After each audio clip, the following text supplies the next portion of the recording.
Luc, Pat. question délicate. Les réfugiés et les réfugiés haïtiens, des migrants aussi souvent là, qui ont été admis aux États-Unis sous des programmes de protection, qui sont résiliés par M. Trump. Il y en a beaucoup qui mettent le cap sur le Canada. Et disons qu'il y a beaucoup de réactions dans la classe politique. Qu'est-ce qu'on fait? Oui, tu as raison de dire que c'est délicat. Tu sais, où est-ce qu'on trace la ligne entre leur misère et la nôtre?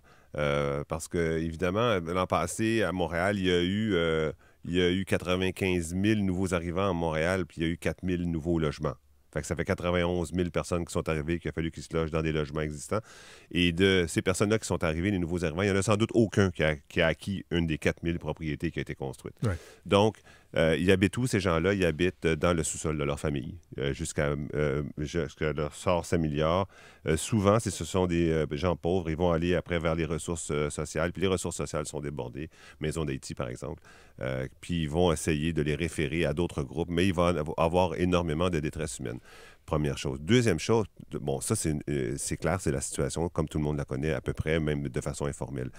Mais en même temps, là, on dit qu'il y a un afflux possible. Il y aurait des centaines de milliers de personnes qui vont se voir réfuter leur statut temporaire aux États-Unis. Puis ils vont vouloir... Mais combien vont pouvoir vraiment percoler vers le Canada, c'est pas certain. D'abord, l'entente des tiers pays sûrs, M. Carney l'a dit hier, permet de renvoyer quelqu'un qui arriverait d'un pays jugé sûr, donc les États-Unis. Mais il faut les trouver, ces personnes-là. Donc, est-ce qu'il y aurait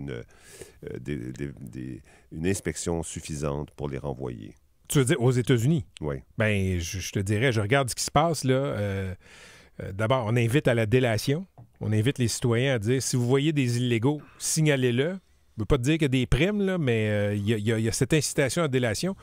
Les agents de l'immigration sont actifs partout. Ça perturbe les communautés, des lieux de travail, etc. Donc, ils sont assez actifs là-dessus. Absolument. Puis, mais est-ce qu'on va faire ça au Canada? Non, ici, je pense pas. Là. C'est pas la même chose. C'est ça que tu disais. Ouais. Moi, je pensais que tu parlais des États-Unis. Non, mais le parallèle que tu fais est bon. Là. C'est-à-dire que, est-ce que nous, on va se mettre à faire ça? Parce que tu peux rentrer pour deux raisons. Tu peux rentrer premièrement, si tu essaies de rentrer à la frontière avant, comme tu le faisais par le chemin Roxham, tu peux pas. Tu vas te faire arrêter. Mais dorénavant, tu n'as plus le droit de rentrer, sauf à un poste de frontière. Si tu es rentré de façon illégale, tu es resté 14 jours au pays, on juge que c'est pas... On peut pas évaluer si tu es rentré de façon illégale, donc on va pas faire la chasse à l'homme. Mais si tu es resté moins de 14 jours, donc puis on a augmenté beaucoup la surveillance à la frontière avec des drones, rappelons-nous, etc. Bon, tu peux pas faire ça. Tu peux pas rentrer par tiers pays sud. Mais tu peux rentrer avec un permis de visiteur, un permis d'étudiant, un permis de travailleur temporaire. En tout cas, tu peux le prouver jusqu'au 24 juin 2024. Puis, sais-tu quoi? C'est pas juste Haïti. Mais non. Venezuela, Cuba, Nicaragua, il y a plein de pays où ça va pas bien. Demain, ça va être Vietnam. Des tarifs de X% sur le Vietnam, sur l'Asie du Sud-Est, sur la Malaisie, sur les Philippines. Des gens qui travaillent dans des usines à 30 $ par jour. Et, tu sais, je suis pas sûr, moi, que demain matin, on va pas recevoir un afflux de milliers de personnes à travers le monde. Et là, la question, c'est... la question la plus tragique, c'est que c'est pas une question de visa, parce que quand tu mets un visa, quand tu imposes un visa, c'est correct. Là, à ce moment-là, à partir du moment où tu imposes un visa, on l'a vu, là, les arrivées du Mexique ont chuté là, quasiment de 100%. Quand il n'y a pas de visa, la personne rentre avec un permis de visiteur, puis après ça, cherche là. On l'a vu, il est question de l'oncle de la femme de M. Poilievre. Il était résident du Venezuela, il avait été expulsé, il est revenu, il est resté, on ne sait pas combien de temps, on ne sait pas s'il est encore ici. Trudeau disait qu'il y a peut-être 500 000, peut-être 700 000 résidents migrants fantômes, sans statut, sans papier. Puis on va pas les trouver, là. On fait pas comme aux États-Unis, on frappe pas aux portes pour aller les chercher. Tu sais, je regarde ce qui se passe aux États-Unis, là.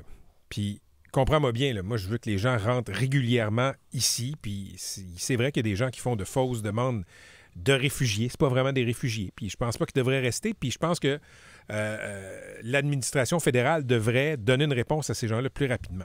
Après ça, je regarde aux États-Unis les rafles de l'immigration. La façon dont ça se fait. Tu regardes la perturbation que ça cause dans les communautés, dans les lieux de travail. Je comprends qu'il y en a qui sont illégaux, mais Luc, le climat que ça instaure, il y a des gens qui sortent plus. Il y a des proches qui sont nés ici qui veulent pas se faire pogner parce que papa ou grand-papa, il est pas légal. Et je me demande des fois, je les regarde aller, là, si le remède est pas plus toxique que le problème. Ah ben tellement. Tu as vu aussi la même chose en Europe, là, les rafles qui se font dans les squats, dans les lieux Puis là, on rassemble sans papier, puis on les met sur la place publique avec des tie wraps sur les bras, puis on les met dans un centre, puis on les renvoie. Et tu les renvoies où? Tu les renvoies où? Tu sais, je veux dire, Haïti, tu sais, on n'est pas la République dominicaine, là, ou nous autres au Canada, là. La République dominicaine, ils ont mis un mur, puis ils font des rafles, ils courent après les Haïtiens dans les rues pour les renvoyer en Haïti après que ces gens-là aient travaillé pendant des années comme travailleurs dans la canne à sucre par ailleurs. Oui. Puis là, on les renvoie parce qu'on n'a plus besoin d'eux. Mais nous, est-ce qu'on va faire ça? Je pense que la chose la plus humaine qu'on puisse faire, c'est de bloquer à la frontière. Ça, et quand les gens mettent le pied au Canada, de leur donner une réponse rapidement pour qu'ils et qu'on puisse s'organiser. Oui, absolument. Mais après, quand ils sont rentrés, on ne va pas se mettre à faire ce que tu viens de décrire. Je ne pense pas qu'on va se mettre à faire ça. Puis avec les tarifs de Trump, ben, tu sais, il va y avoir, à travers le monde, énormément de gens qui vont frapper à la frontière. Il y avait un grand sociologue français qui avait dit qu'il y a 2 problèmes qui ne se régleront jamais, la congestion et l'immigration. Puis j'y crois. Donc, plus c'est pauvre dans le reste du monde, si nous, on maintient un niveau de vie acceptable, plus ils vont tenter de rentrer. Mais l'ironie, c'est que justement, ces usines-là que Trump veut fermer, d'abord, il n'y a pas d'Américains vraiment qui veulent faire la job, même si ça revenait. Puis là-bas, tu vas créer de la pauvreté qui va perturber les régions. Tu sais, tu parles du Vietnam.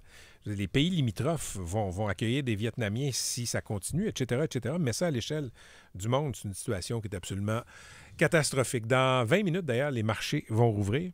Tu as vu que la Chine et les Américains là, qui se lancent dans une guerre de tarifs, 104 de tarifs pour les produits chinois, puis on est rendu à peu près 100 là, pour ce qui est des produits américains, 84 pardon.